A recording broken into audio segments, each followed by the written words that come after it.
We are top of the league. I said we are top of the league. Wins feel good, 3 points feel good, but the 5 goals today feels even better. 2 of them from the most unlikeliest of sources, although maybe not the most unlikeliest of sources. But a good performance today from Mikel Arteta's Red Army. Ryan and I are going to get into it right now.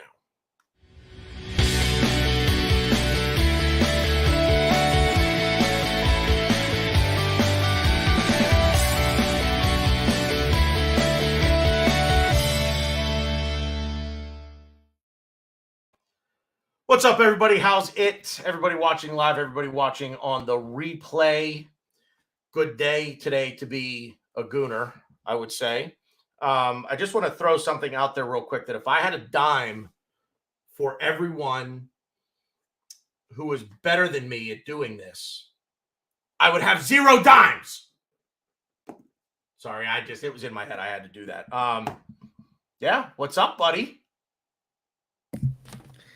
Nothing. I'm just I am enjoying the win. I went and I enjoyed the win. I went to a brewery. I'm pretty drunk right now, so I'm having a good time. And Nice. yeah, I drank a little too much because Reese Nelson is the best and he's the man. But hopefully in my blabbering and incoherentness, I'll make some sense and have some good points. It'll be fun. It'll be fun. Yeah, it'll be an adventure to say the least. So, yeah, if you guys are watching live, watching on the replay, please do us a favor, drop a like on the video, give us a subscription, make sure you click the bell icon so that you get the alerts whenever we go live. Sunday Gunner, we are going to recap today's game, but we're also going to talk a little bit about, we won't talk much, we'll just run through the results real quick and just kind of what it means. The results for us don't really mean anything. Let's face it. We're top of the league, baby. Everybody else is looking up at us. Some people might like that. I don't know. But we're looking down on everybody, and it feels good to be here. So 5-0, man. Right off the bat. All right. Random question on Martinelli's goal. Better pass or better head? Or which was more impressive to you? Was it because the ball from Saka was perfect? I mean utterly bloody perfect. He couldn't have put it in a better position than he did. I feel like if that ball comes up short, Martinelli doesn't get to it. If he puts it too long, the defender gets to it. Martinelli doesn't get his head to it either way. He put the ball right where basically in the only place he could. So I'm just curious, which was better, the pass or the goal? Come on, Saka's pass? Yeah. So we have option A, we have Martinelli. Option B, we have Saka. I'm going to go with option C. I'm going to go with Gabriel Martinelli's pass to Saka, which made him then take off on the run and then Saka with the pass. I thought Gabriel Martinelli's pass was really good. And it also foreshadowed what was to come because Nottingham Forest, they kind of played back on a deep block and they kind of let us come at them. And they still left gaps. They still left holes, and we were running into said holes. And but to be fair, I think something that we missed when we had Zinchenko was the constant switching of play and just changing sides, changing fields. We did that in this goal right here where, Martinelli had the ball on the left side. He got it all the way across the 18-yard box. Well, the outside of the 18-yard box. He got it to Saka. And, that was it. Saka had a nice ball, and Gabriel Martinelli made a really good run, beat the defender, and that's all she wrote. It's a great move for Martinelli because they always say follow your shot, right? Like, especially like in basketball, they say follow your shot.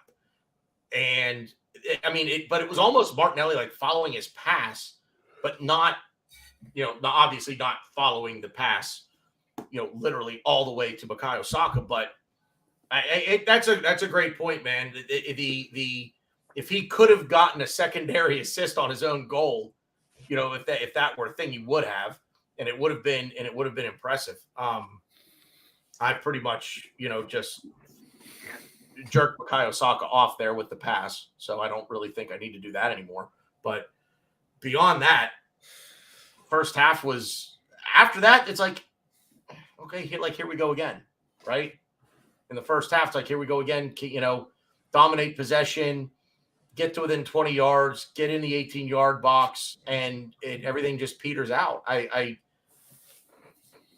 don't know. What did you take any notes at all? Because I don't take notes. Like fair warning, if you're watching for the first, not necessarily for the first time, but I don't like when I watch a game. I don't take notes. I watch as a fan.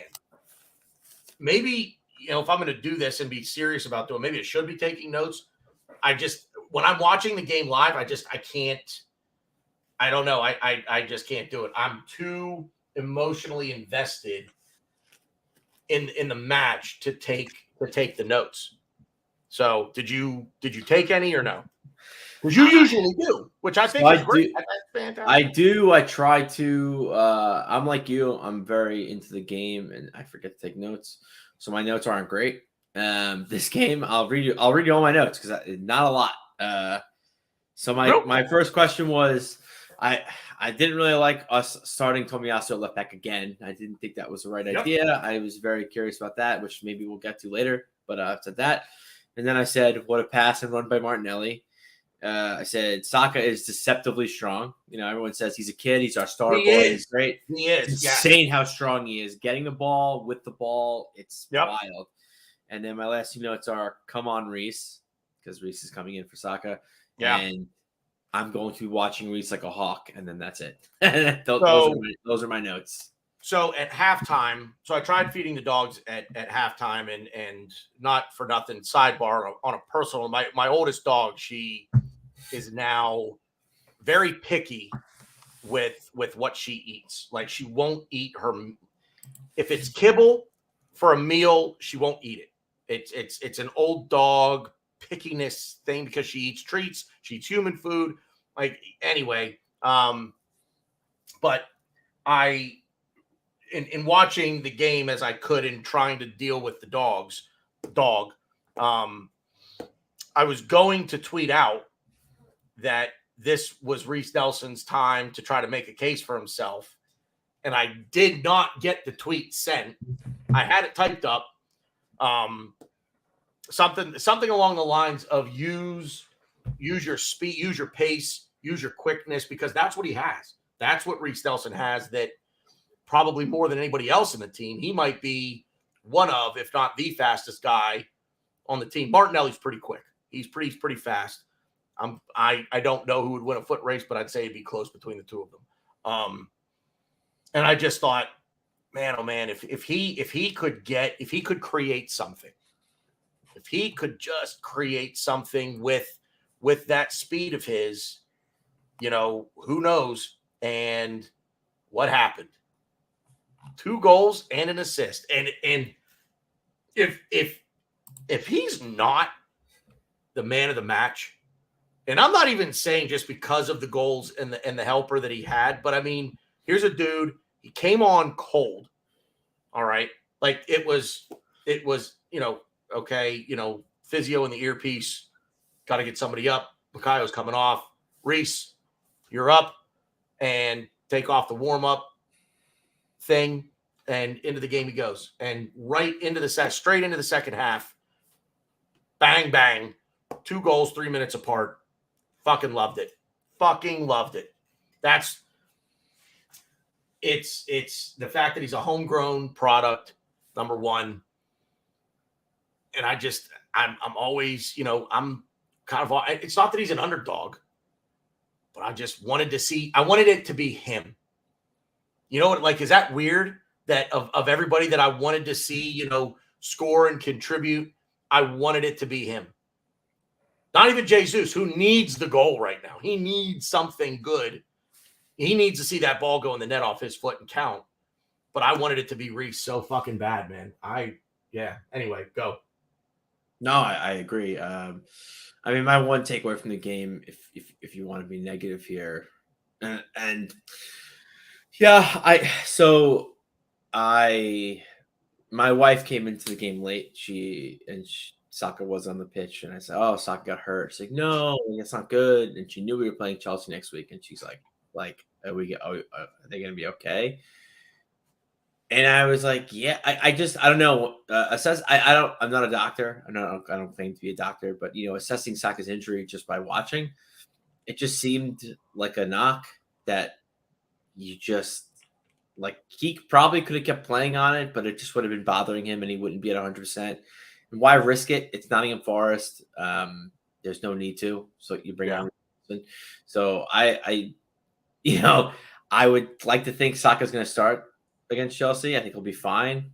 Granted, though, Reece Nelson said, "I don't know, Arteta. Here's some food for thought. Here's something to think about. Maybe I should wait." No, all kidding aside, because the commentator said that, and as much as of a Reece Nelson supporter as I am, and how much I love him, and to me, he's an academy product that's constantly being passed up on. Jeffrey Adelaide was passed up over. He was passed up over Jeffrey Adelaide, Eddie Nketiah, Balogun. I think Nelson was kind of in the squad at that point, but there's just so many academy products that were just constantly highly touted about. And Reece was always that guy that was solid and he was good and everyone knew he was good. But there was always bigger names in front of him. But I saw his talent. I watched the academy as much as I can, and I saw it. And then I think to me, he's just a pacier Emile Smith Rowe. I think Emile Smith Rowe could be a little more trickier with the ball, but I think Reece Nelson's just quicker. He likes to dribble. And the one thing to be fair, I didn't write this in my notes. The one thing I said too, which I was happy about, and it isn't really a knock on Saka because I think it's just how he plays and it's how Arteta sets him up. But Saka loves to play the touchline. He loves to just be just create as much width as possible because he likes to take the one-on-one on and beat the one-on-one and then be free. Reece Nelson likes to play in the middle as close to the middle of the pitch as possible. He doesn't like the width. He'll just take the ball and he'll dribble past you. He'll use his speed. He uses dribbling, and he doesn't give a fuck. He doesn't care where he is on the pitch. Right. And to be fair, in the Premier League, to be fair, that could be to his detriment.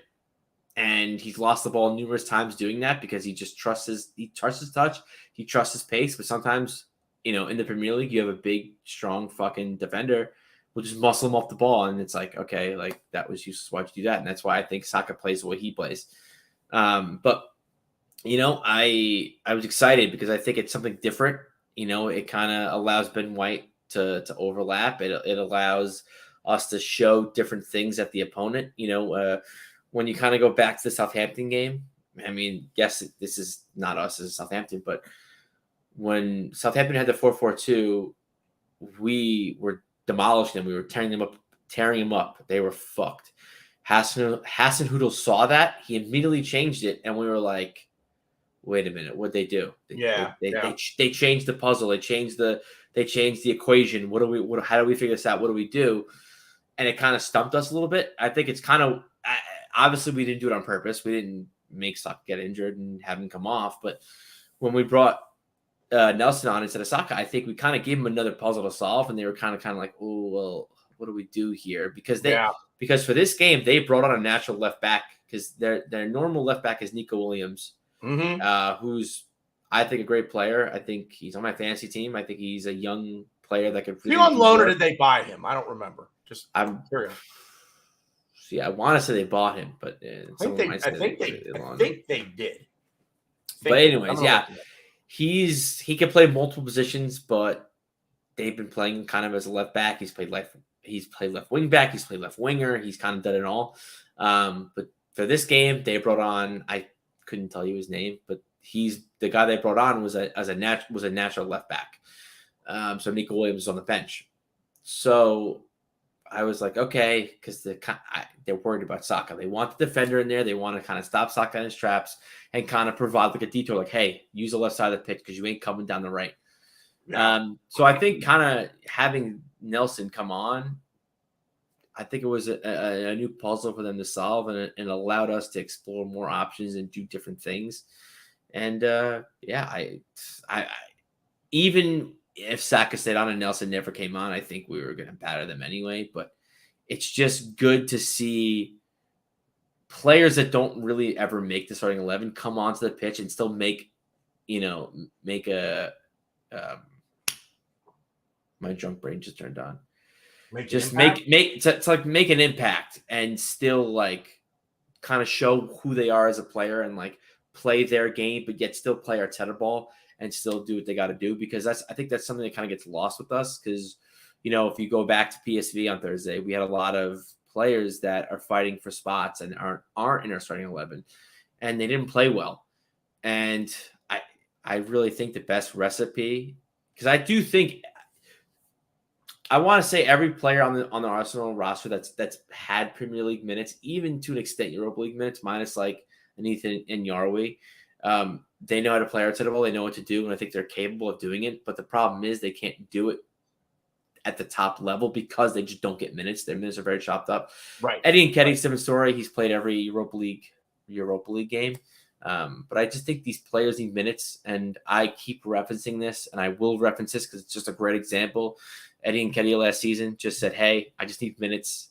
If you give me 5 or 6 games but I don't score, yes, that's on me. But I need the minutes. I need to make the impact.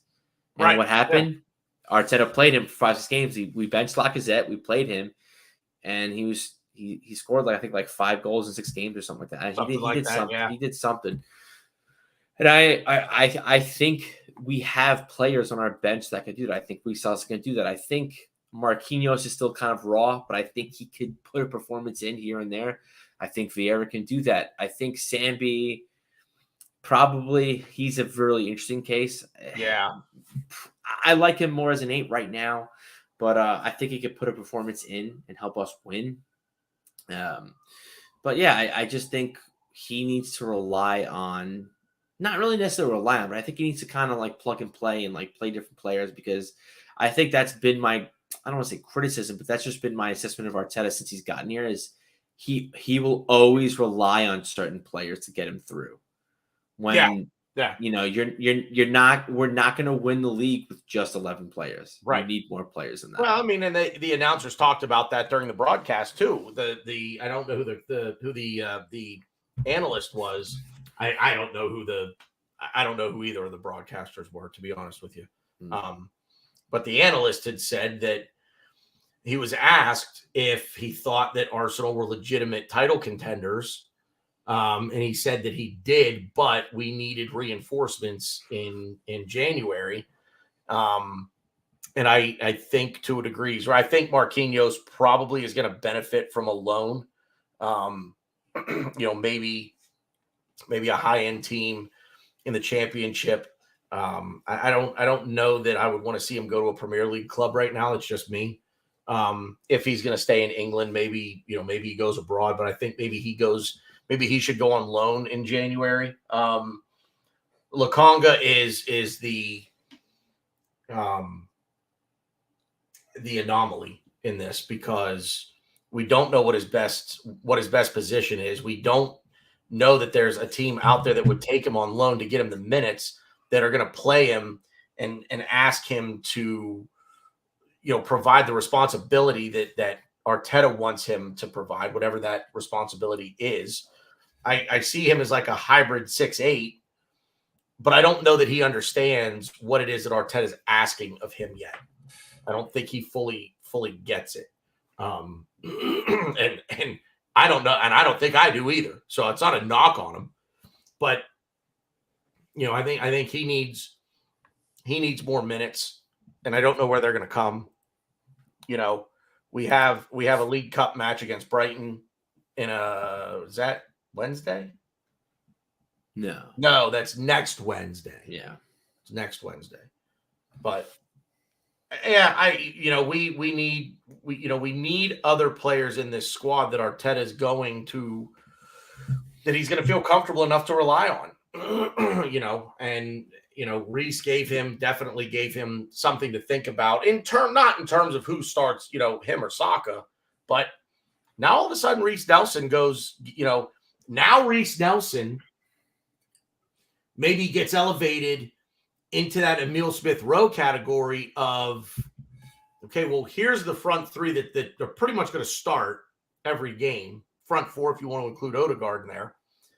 But now you've got Emil Smith-Rowe and a Reese Nelson that you can bring on. Well, when Emil Smith-Rowe gets back and healthy, of course, but now maybe they're both part of that conversation to change things up a little bit, because I think ESR is a different kind of player as well. He's not a Martinelli-like player. He's not a Bukayo Saka player. Honestly, I think he's more like Reese Nelson with what you said in terms of wanting to get into the middle of the pitch. He doesn't want to stay wide. He wants to work his way into the middle of the pitch and create for himself from there. So, very, very happy with Reese's. I think at the end of to just kind of summarize all of this, thrilled with Reese Nelson's performance today. I don't think he put a foot wrong. I think he did couldn't ask for any more from him. He did. He played a lot of great balls in the middle that we didn't capitalize on. I think he gave a really good ball to Jesus, and Jesus missed. He really did a really good job penetrating their box, and you hit it right in the head. The only thing I would say would be, I think if we bring in a winger, I would like a tall physical winger like a Cody Gakpo. You bring him in, and I would probably send Marquinhos out on loan. I think Marquinhos is fine for right now, but when we get into once we get into the knockout competition or the knockout phase of the Europa League, I think we'll need probably a little bit of an upgrade of Marquinhos. That's not, I think Marquinhos is a good player. He's too raw. He's like a Martinelli. He's too raw. Like, we need to kind of give him a year or two. He's probably 2 years away from being a really, really big part of it's tough because you talk about how we talk about squad depth and how Arteta relies on the same people over and over again. But to me, if you just looking at our starting 11, this is probably our best starting 11, right? Yeah. The Tomiyasu thing, whatever, but I think those are probably our 11 best players right now, right? So if you look at that and you go, okay, that's our A team. Who are the first two people you would name on your B squad? In my opinion, everyone is different. My opinion, the first two people I would name, right off the bench, the first two people you're bringing on are Emil Smith-Rowe and Mohamed Elneny. So I think we kind of got fucked right there where, we want to do rotation. We want to really move things around.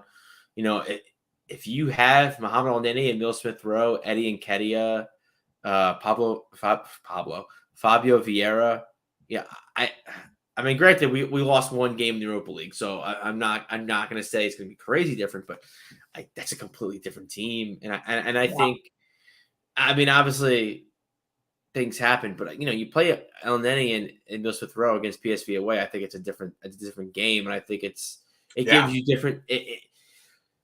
It changed. It's the butterfly effect. It gives you different things to think about, because if they're in and they're in the rotation, you're giving Saka rest, you're giving Jesus rest. Maybe Jesus is tired. He is doing a lot. He's coming back. He's playing further back than Xhaka, which to me, watching that game, that's something that I noticed, and it was, I don't want to say it was scary, but it was just I like Xhaka. I think he's a great player. He's totally completely 180. He's won me over. I might get a Xhaka jersey, who knows? But I don't know if I want him ahead of Jesus, and I don't know if I want Jesus behind Xhaka. That's too much for me.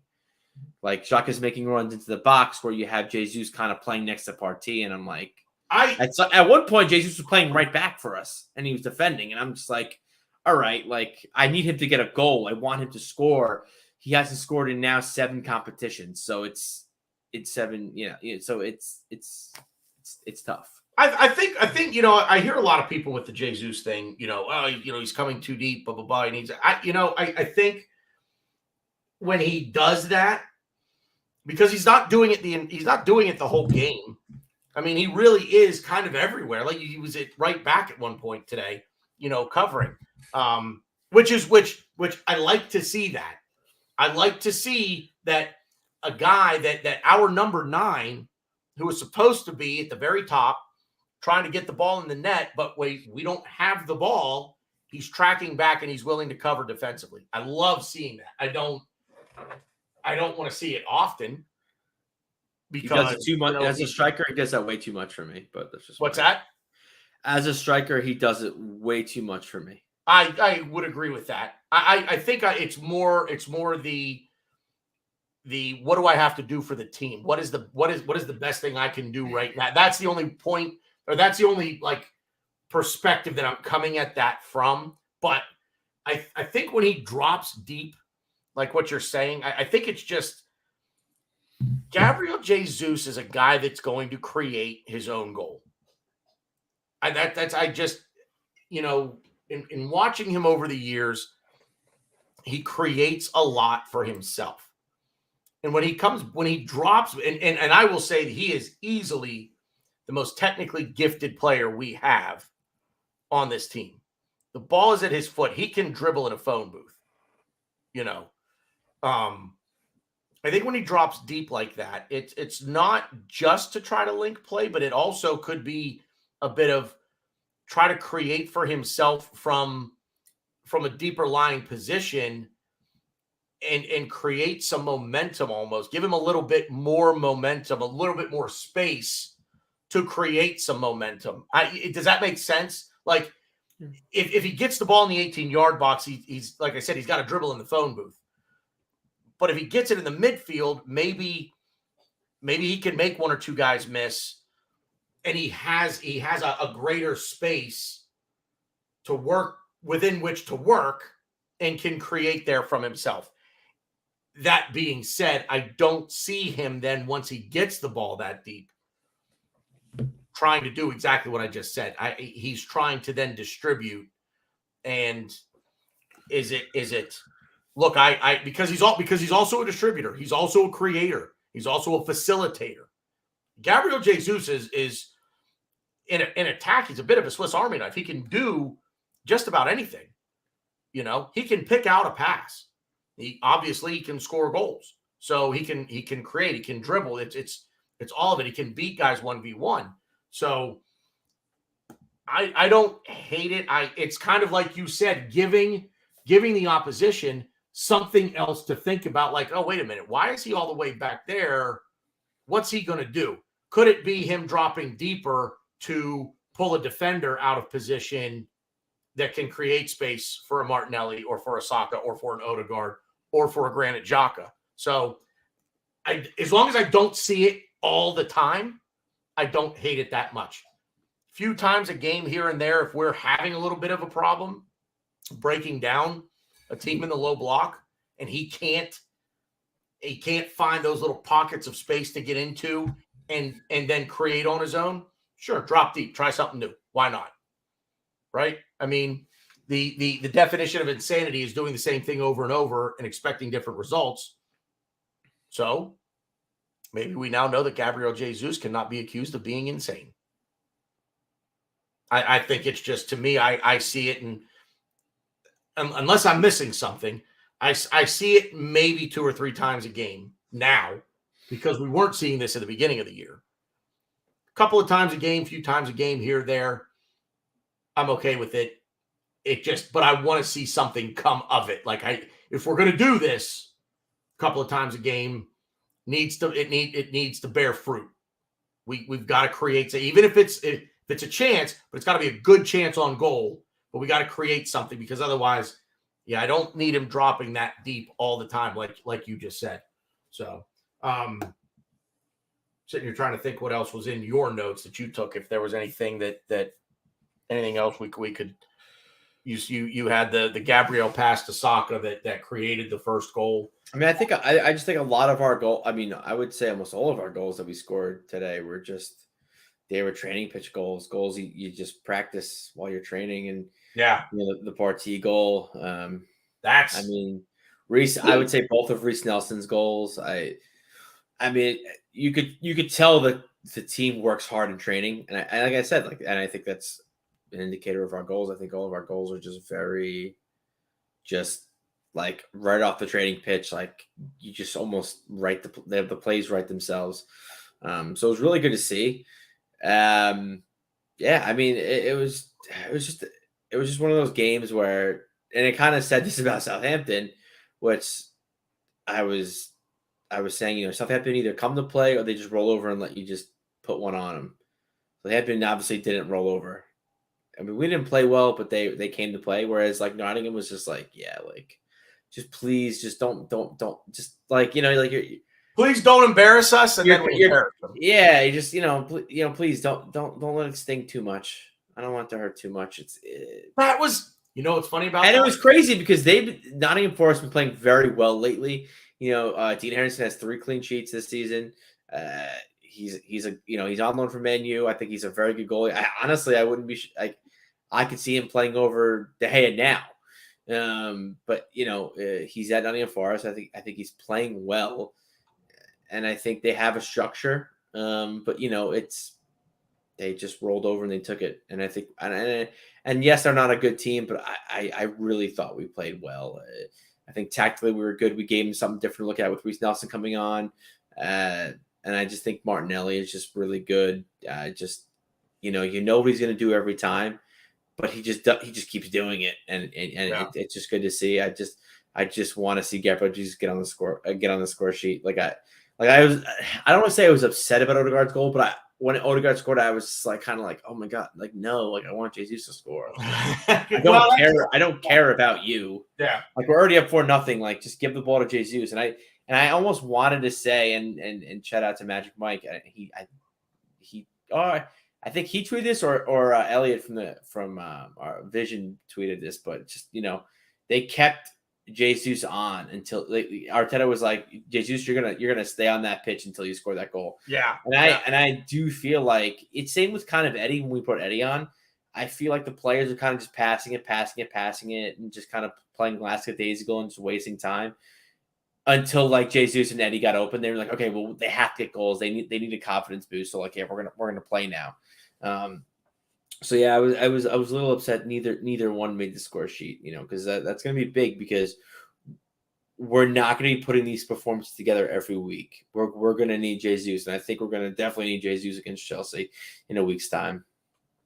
Oh, for sure. I mean, we're gonna need him all season long, But I mean, yeah, most importantly, right now against Chelsea, it's a big game. I don't know. I don't want to get into a preview for it right now. I feel like maybe we could do that later in the week.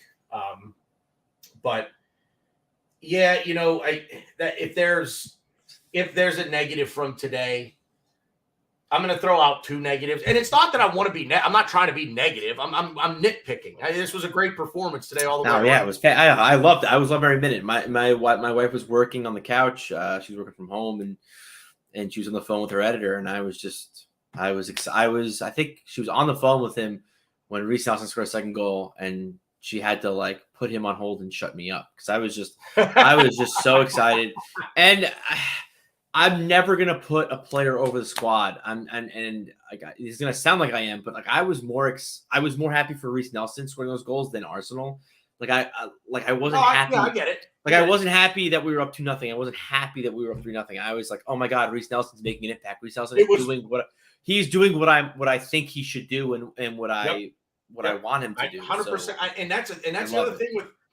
I know we're kind of we're blowing a lot of sunshine and fairy dust up Reiss Nelson's ass right now, and I'm not sorry about it. I think he deserves all the plaudits that he gets today, but he's a guy. We've seen this before. We've seen him do this. We know he can score goals. Sorry about that. My watch is going off. My grandfather's calling me at the moment. I have to call him back, but no. We've seen Reiss do this. We know that Reiss can score. We know that Reiss can create. We know that Reiss can cause problems for the opposition in certain scenarios. He, again, something that cannot be coached, cannot be taught. You're born with it or you're not, and that's speed, and he has it. And I'm not saying that he necessarily used that to his advantage today, but his quickness, his lateral movement. So, straightforward, that's fast. Side to side, tight spaces, that's quick. And he has it, and he's both. He's both. But I get what you mean. I'm thrilled that we scored. If I'm here that we scored because it was Reiss, I went to here because of who it was that scored. To be honest with you, if Jesus would have converted any of his chances, it would have to a degree been kind of the same thing. I don't think to the same level, but I would have been thrilled that it was him as opposed to someone else because, again, like we said, I think Jesus just he needs to put the ball in the back of the net. Once he sees that, then I think he's gripping the stick too tight right now. You know what I mean? Yeah, exactly. I agree. Yeah, I think he's gripping the stick too tight right now. It's a hockey reference for those that don't understand. I mean, to be fair, it could be a baseball reference too if you really well, want. yeah. I mean, baseball, hockey, whatever. He's but, and I'll use a basketball reference. When you're a shooter, you got to keep shooting. If you're in a slump, you got to keep shooting. Eventually, you're going to find the stroke, right? He will find it. He's too good a player not to. And to give you a positive about Jesus, because we've been so negative, I want to be positive. Him and Saliba were on 4 yellows. If either of them got a yellow, they would miss Chelsea. So they played intelligently. Yeah, and we're gonna have them against Chelsea. I think it's gonna be really good, and we're gonna need Saliba's physicality and to an extent Jesus' physicality. So, really happy that they played a full 90 minutes. Or no, Saliba came off. Saliba didn't play. Saliba came off for Tierney. Yeah, so we got off Tierney. But it's good that they avoided that, and we're gonna have them for Chelsea. So it's a good boost for us. I think, and I was thinking about that even into the second half, and I'm like, man, just But even I mean, in the first half, the game didn't seem to be a physical, contentious affair. To me, I mean, you know what I mean? I think they were physical. I just think we were so good that our gameplay just overshadowed their physicality because they were physical. They were making like Gibbs White made a tackle on Xhaka, which is that was probably the worst thing that I saw today. Yeah, but I mean, Steve Cook's kind of an asshole when we play him, but we were just putting balls in the back of the net that he was kind of out of the limelight because we were just scoring on him that he couldn't really be that asshole. Couldn't do anything. I mean, they were handsy. I mean, not Southampton level, but they were trying to be chippy. But to me, that's a sign of a good team when a team is trying to play physical, trying to have their hands on you and doing what they need to do to get you off the ball, and you're still putting balls in the back of the net. And then when you recap the game, you really don't think. I mean, I don't know. Maybe I need to go back and watch the game, but they were trying to be physical with us, and we were just kind of like that. Oh, that's cute. Like shrug them off. Like, oh yeah, that's like I said, like with Saka. Like Saka was just they were all over Saka, and Saka was just muscling him off the ball. And a few times Reece Nelson did it, which he got called for a foul that should not have been a foul, where they said he elbowed the guy, which he didn't. Yeah. But I just think you have games where just too good. I didn't think they were overly chippy. I didn't. No, they weren't. No, they weren't. I think they, like I said, they tried to, but then when we just, I think we were just so you had they go in for they go in for what could have been a very poor challenge, and we were better in the moment. You just dribble past me. Oh, that's real cute. Like I'm already.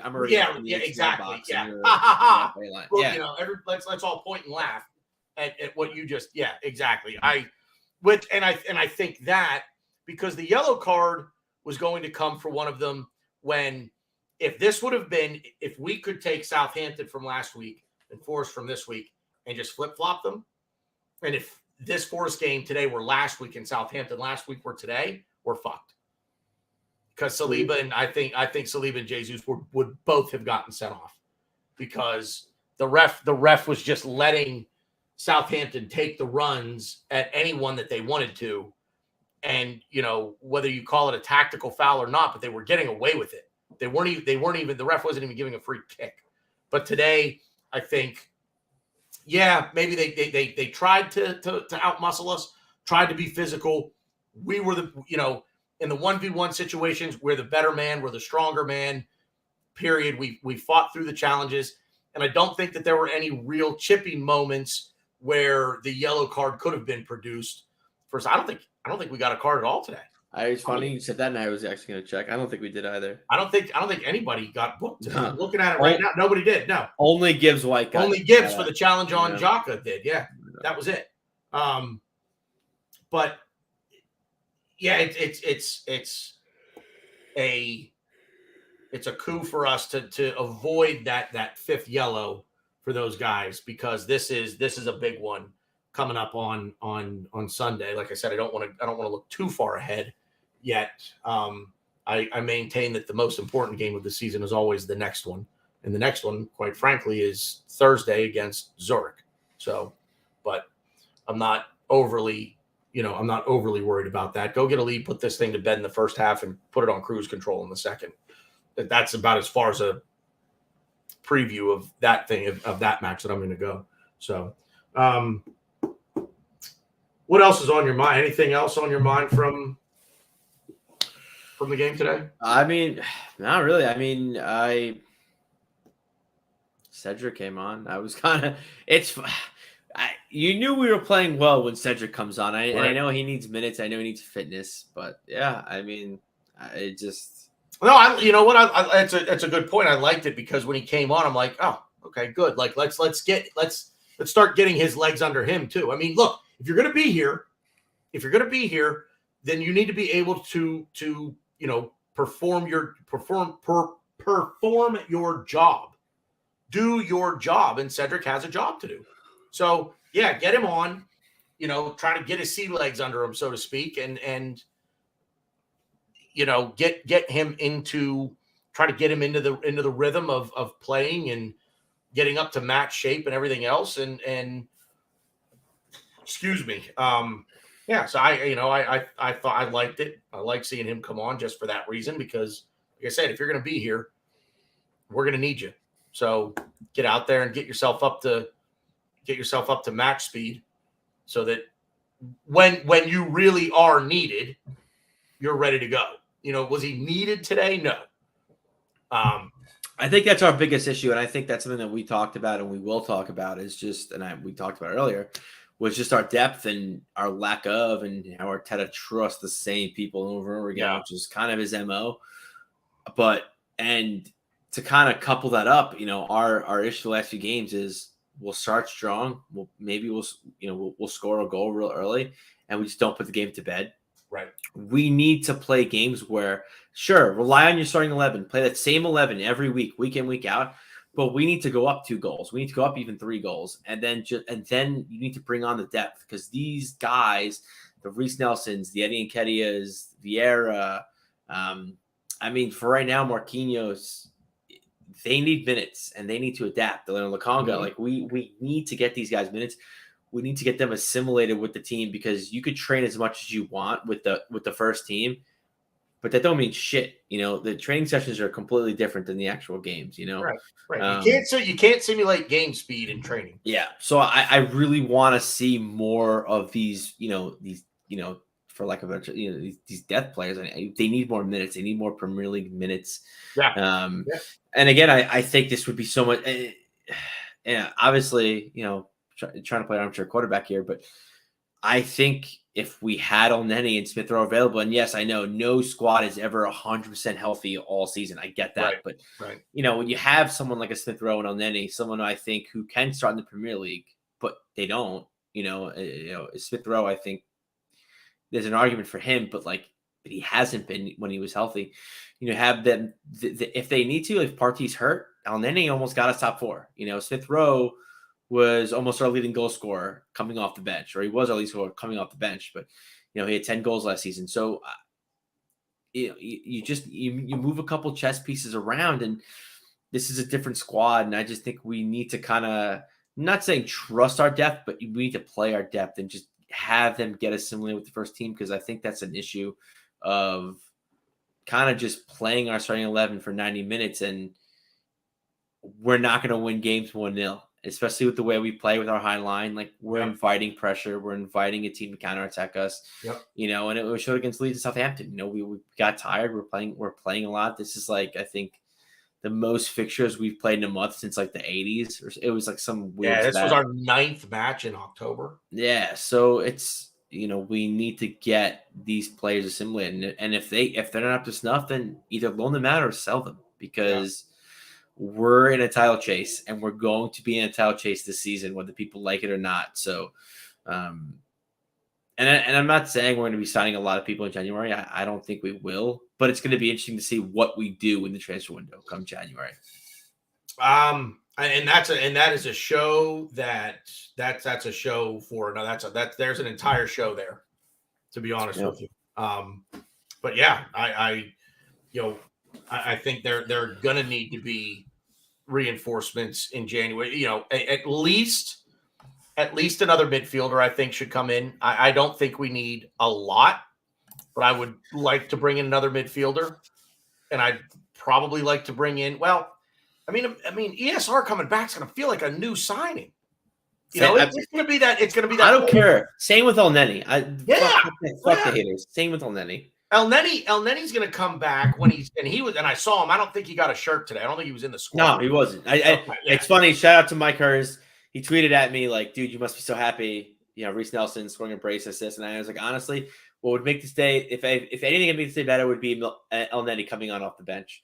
And I saw the pictures of him in training the other day, and I got more of an erection seeing him in training than us beating Liverpool and the Scum back to back. And that was only because seeing Elneny in training was, it was unexpected. I didn't think he'd be back this season, whereas I knew we were beating Liverpool and the Scum. So, I'm excited, and I think getting this depth up to speed and getting them minutes, I think, are going to be vital for us, because I think we can get away with playing Smith Rowe, playing Nketiah, playing Lokonga, Vieira, Elneny in the first couple rounds of the knockout stage. Because, the Europa League knockout stage is important. We want to win Europa League. I would like to get top four and win a trophy.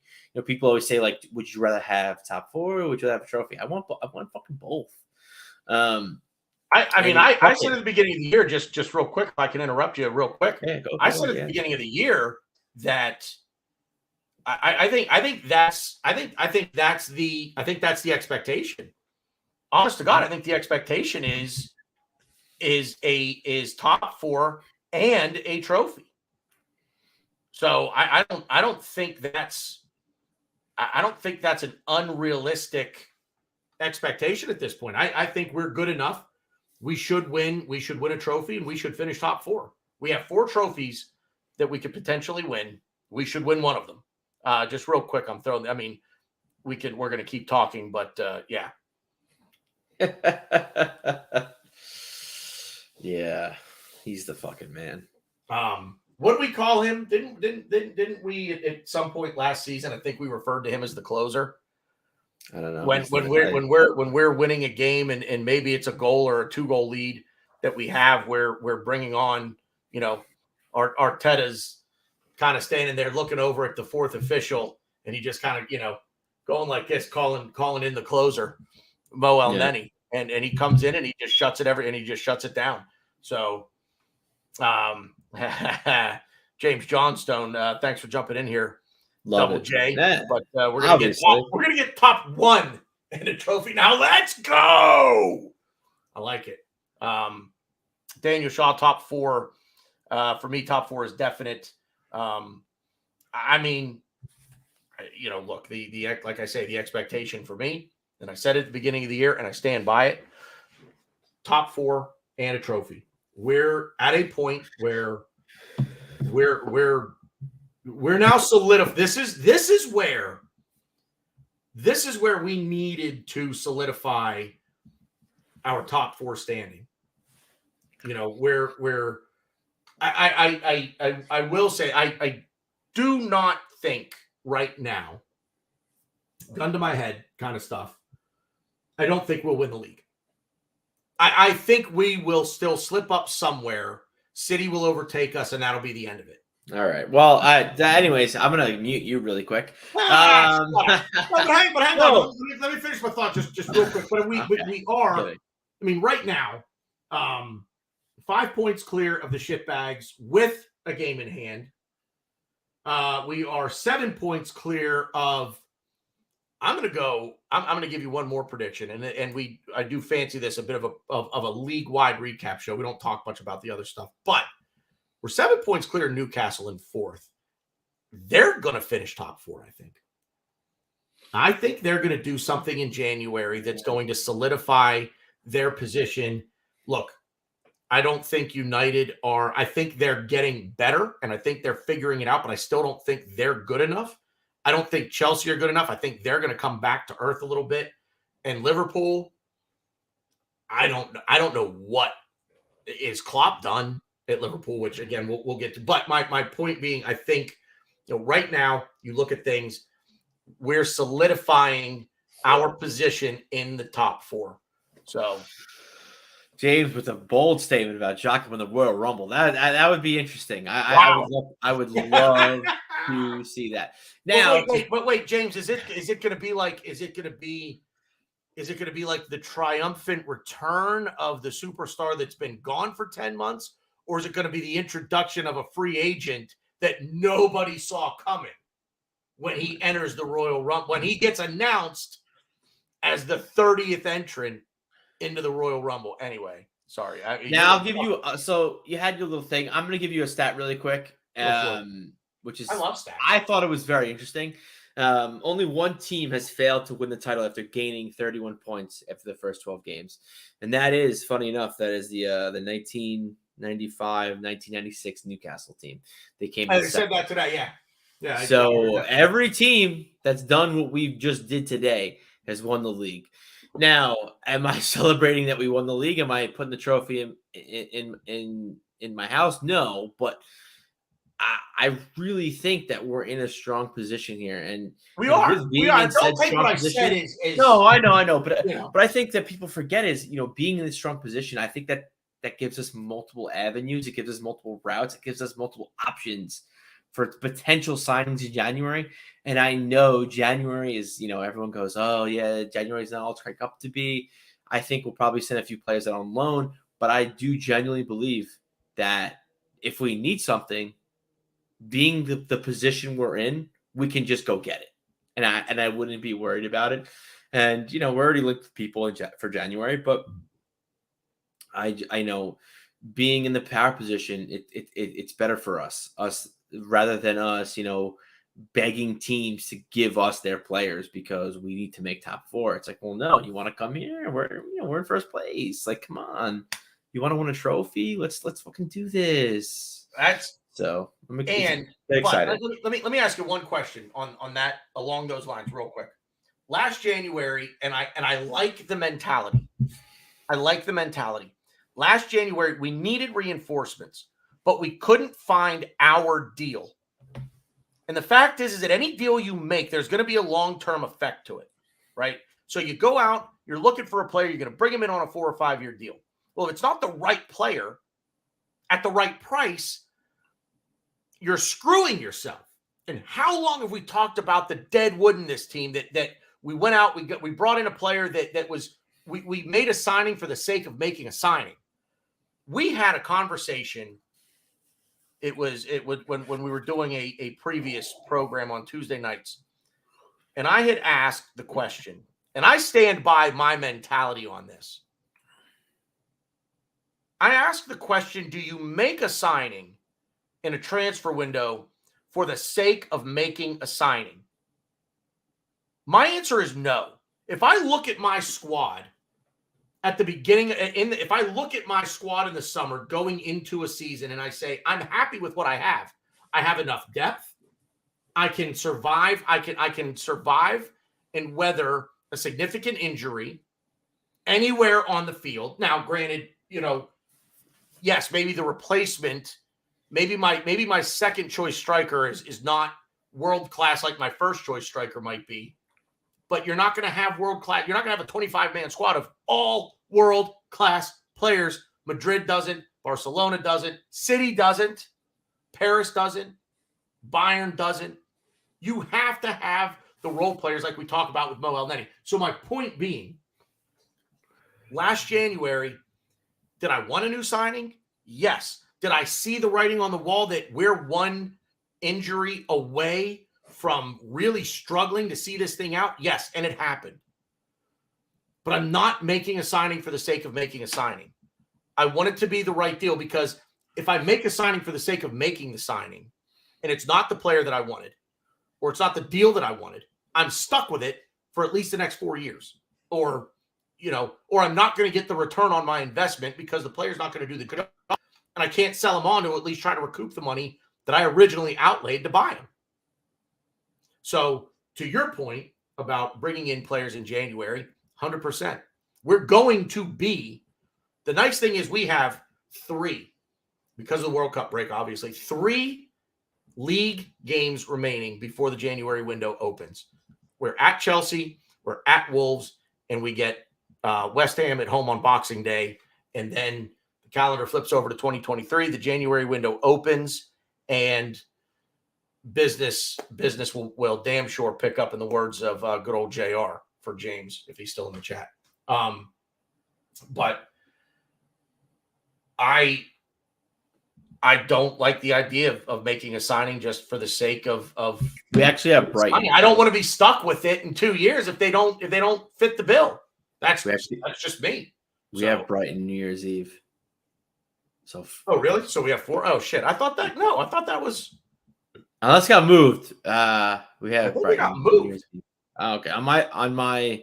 Oh no, it is. I'm sorry. Nope. You're right. Nope. I looked at it. I'm sorry. It's my fault because I saw the date for the Newcastle game. We're home to Newcastle, January 3rd. I was looking at that date, but I saw Brighton. I thought the Brighton game was January 3rd. My apologies. You're right. We have 4. So we have 4 league games, and they're all. I mean, they're all winnable. They're all winnable. I see. We're top of the league. Every fucking game is winnable. Yeah. But real quick, I agree with you. Sorry, go ahead. I think the difference between this upcoming January transfer window and last January was there was really no one for us to get. And I think the only reason why we needed to sign players was because we're making a run. We're making this unexpected run at top 4. We need some reinforcements and we need depth and we need this. But it's like, well, yeah, you're going to just bring in random people who you're probably going to cast off. No, we're going to build this the right way. Whereas like now we're top 1 and we need to bring in players. So yeah, it's the same reason, but I think we kind of identified players. We've identified Cody Gakpo. We've identified the guy from Ian Frankfurt. Jan, I couldn't tell you.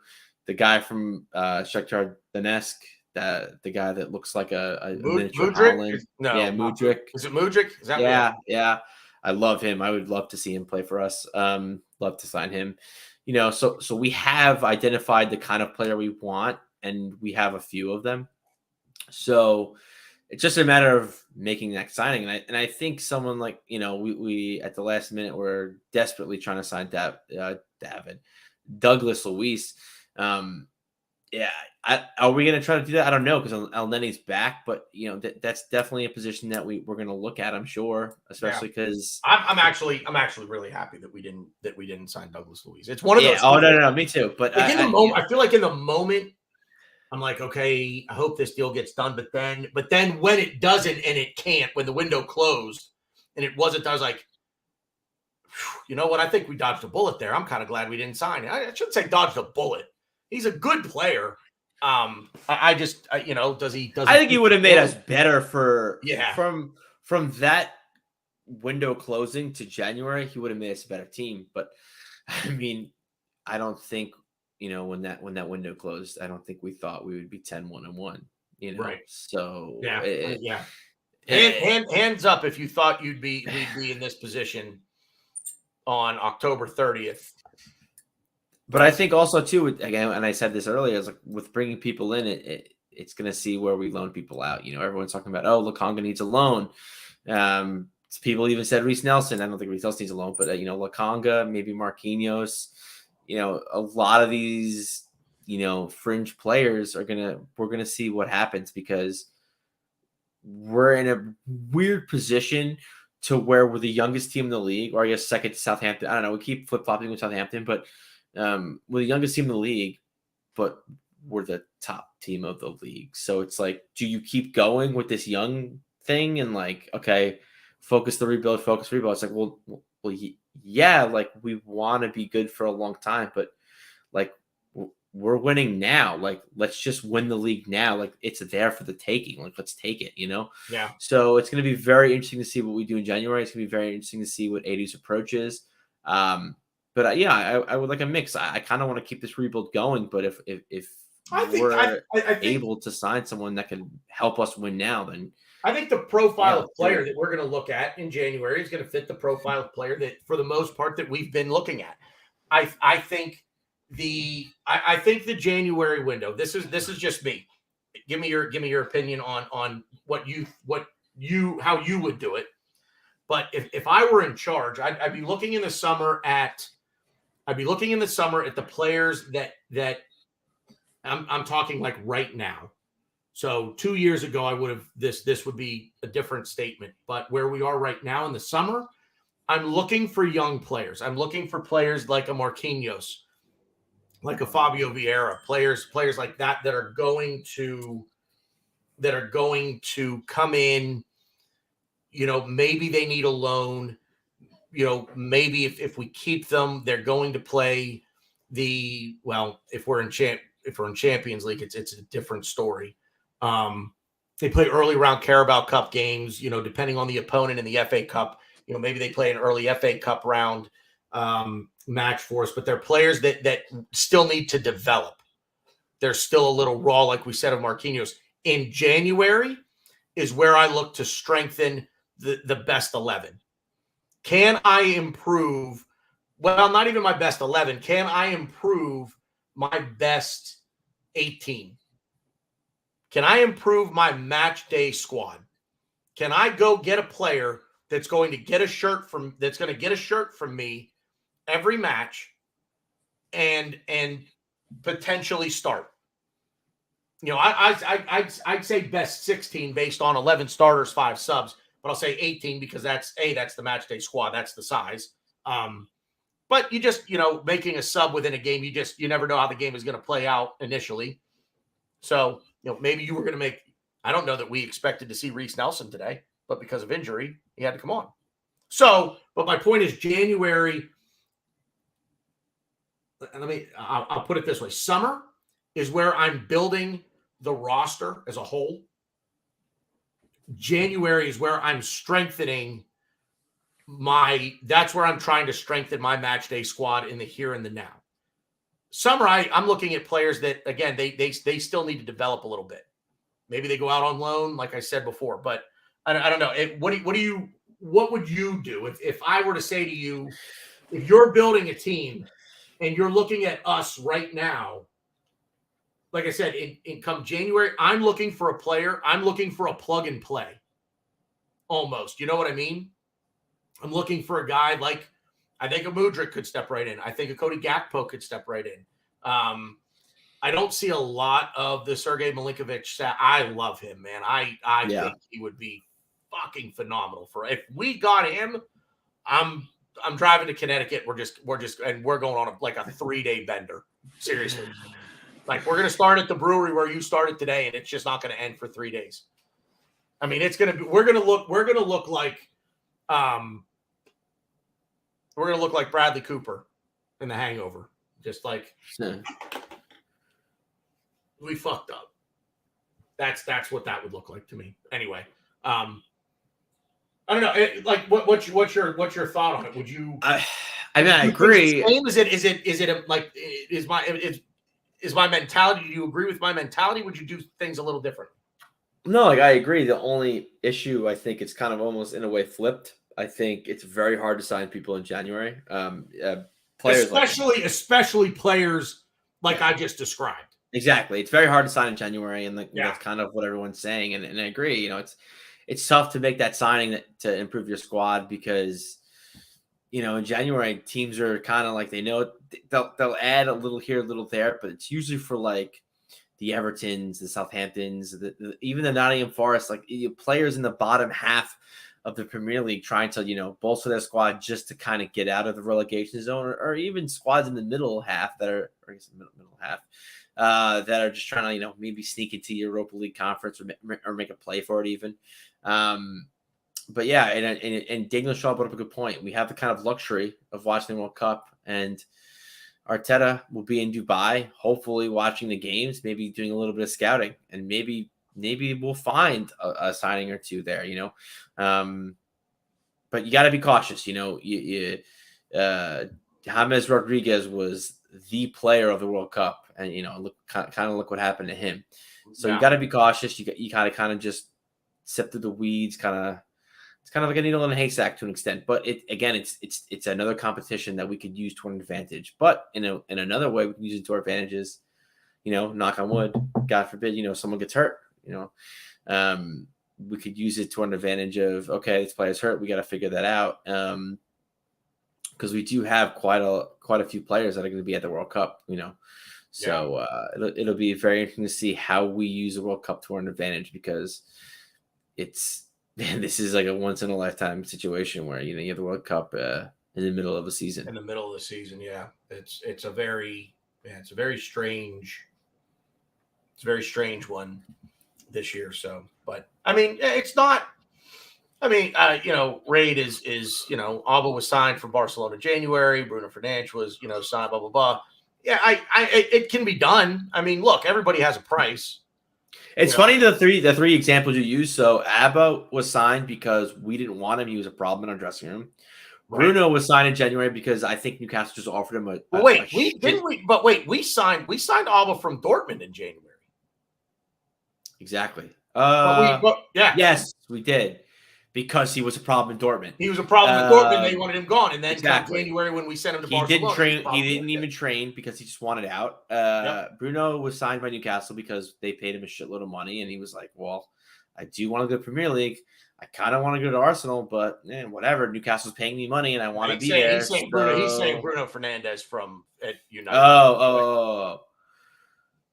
Fuck Bruno Fernandes. I hate that cunt. Anyways, Vlasic was signed from Juve because he was unhappy. He wanted to step up a competition. He wanted Juve.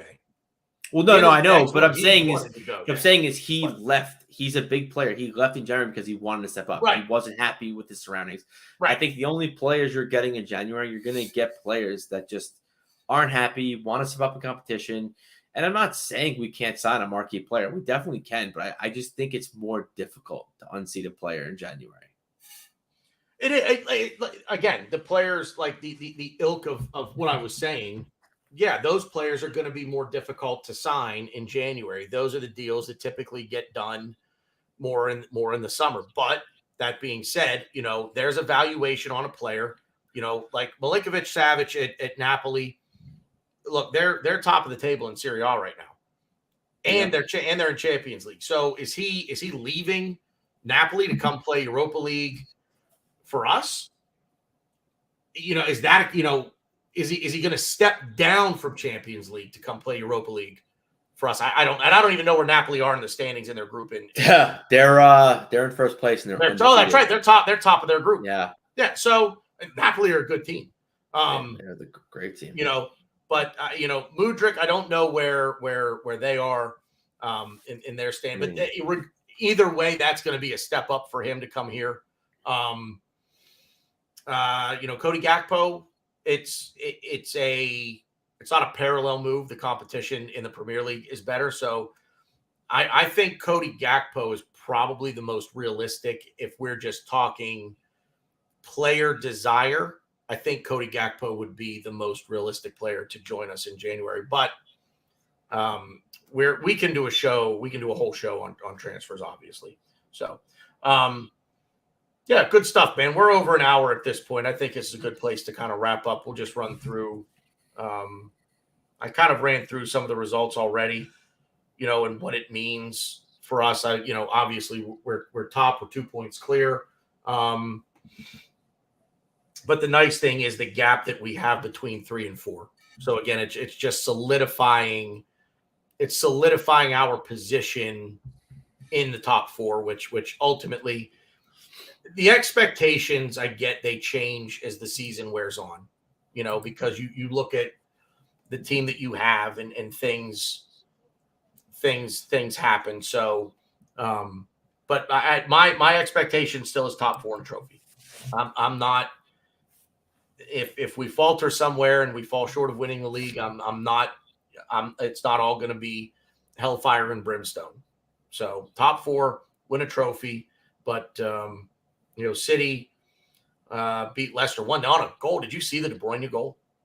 I didn't see it. I just heard that Leicester actually were probably the better team on the day. They were the better team. If not for a great shot.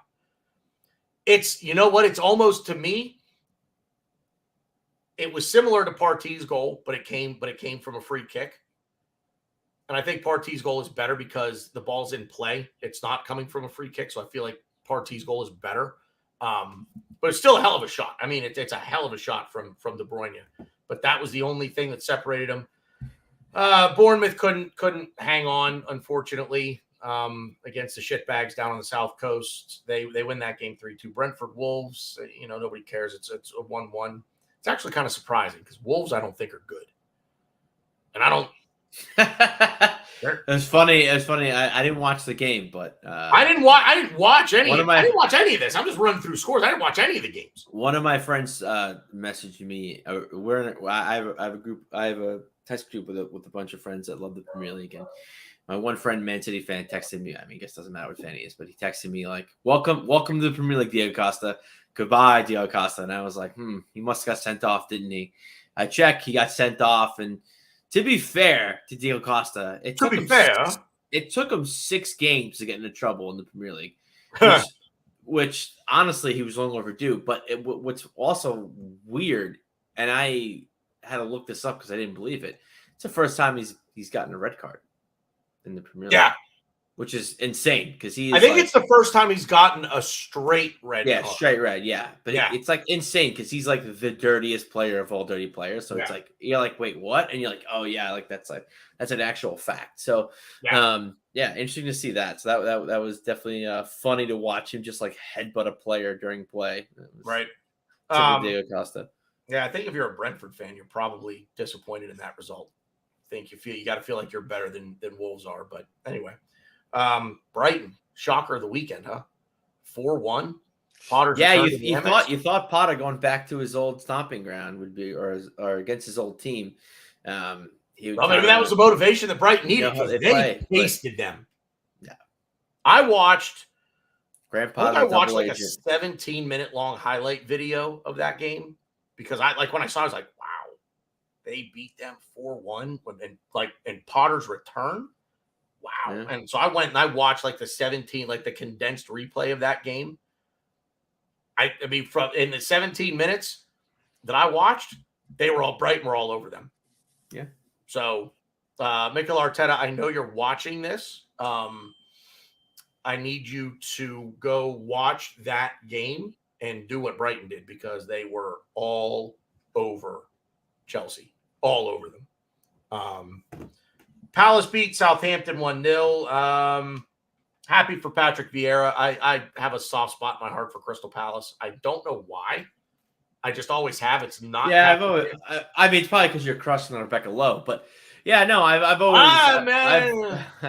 I like the way Palace played. I enjoyed them a lot last year because of I won't hide my guilty pleasure love for Conor Gallagher, but I think Palace are a really good team, and I think they can make some trouble, cause some havoc. They have dropped a few games where I was a little surprised about, but I think they're a team that could definitely make a key signings and really move up the table. And in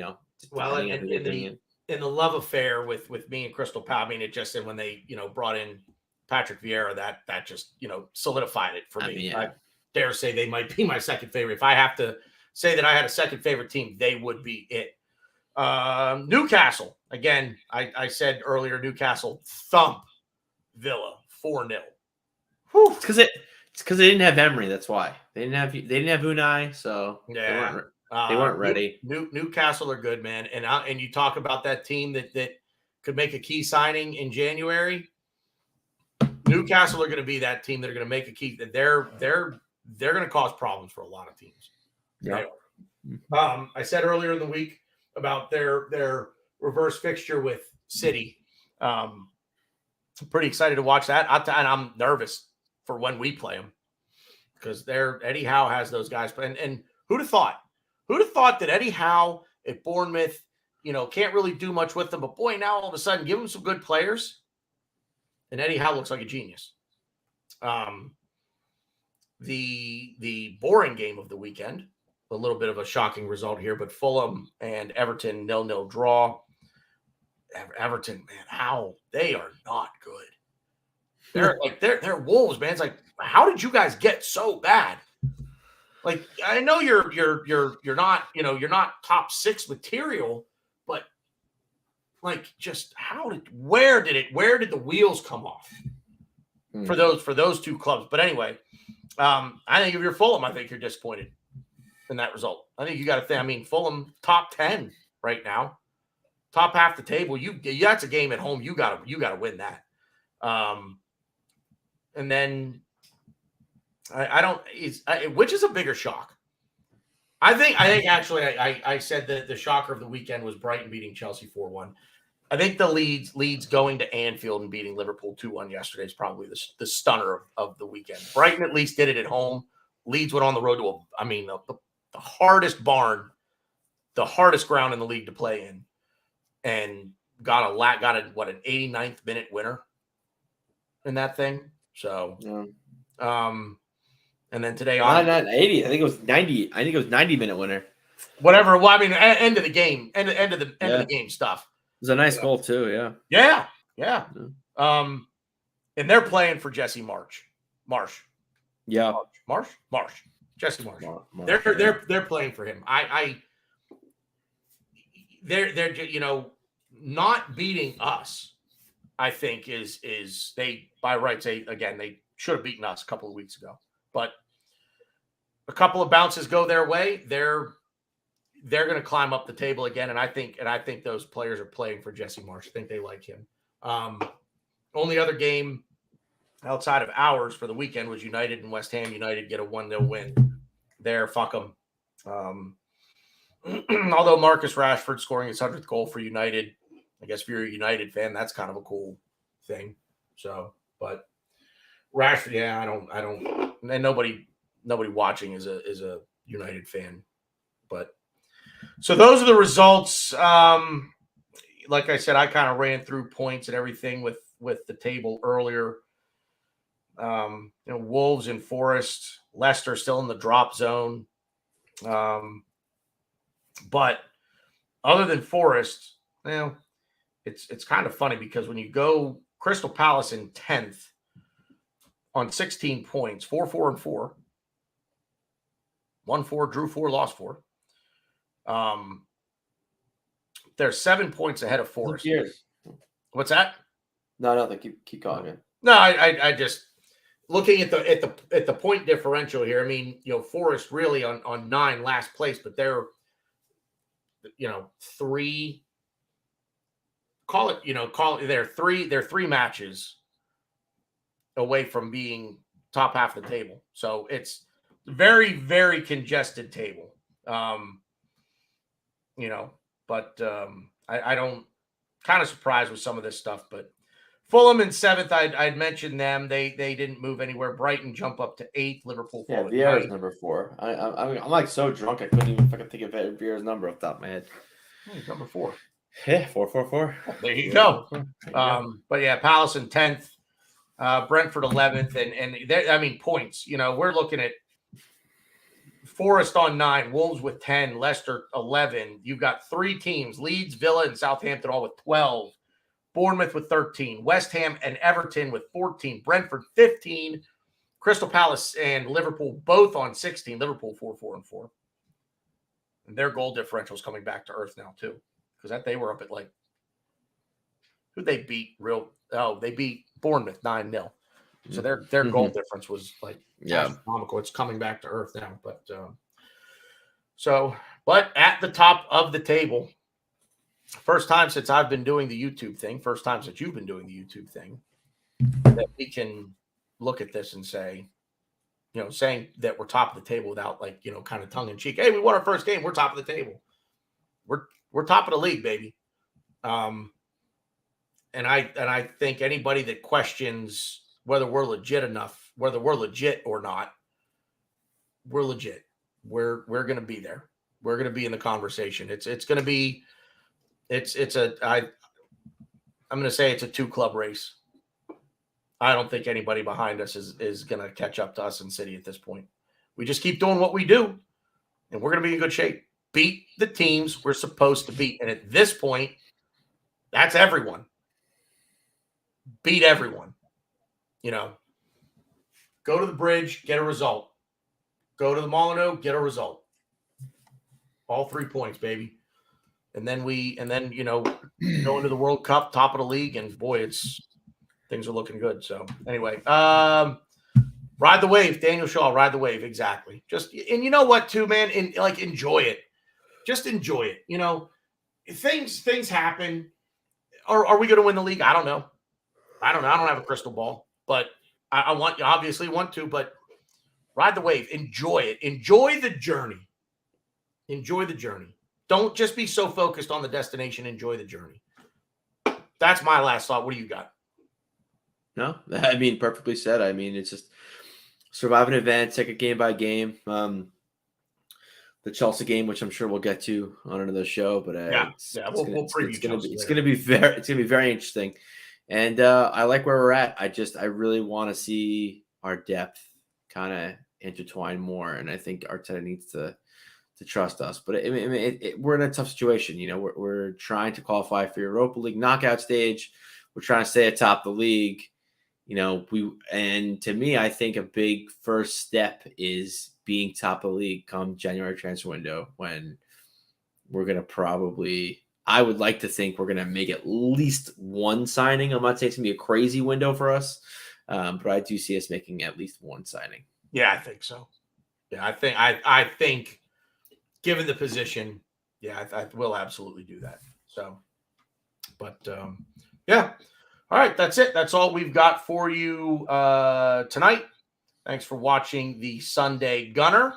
Ryan and I are going to get out of here. Make sure you turn on your alerts on your YouTube to make sure you are with us for every live show. Everybody in the live chat. Ray, Daniel Shaw was in there. Iconoclast, James Johnstone was in there as well. Thank you guys for being out there. Everybody watching back on replay, thank you all very much. Please be sure to drop us a like, subscribe to the channel, set your alerts so that you never miss a show. Ryan and I are going to get out of here. We will be back later in the week with a Chelsea preview, a recap of the final Europa League group stage match, and hopefully talking about progressing straight into the round of 16 on that. That's it. That's all we got. Catch you on the flip side.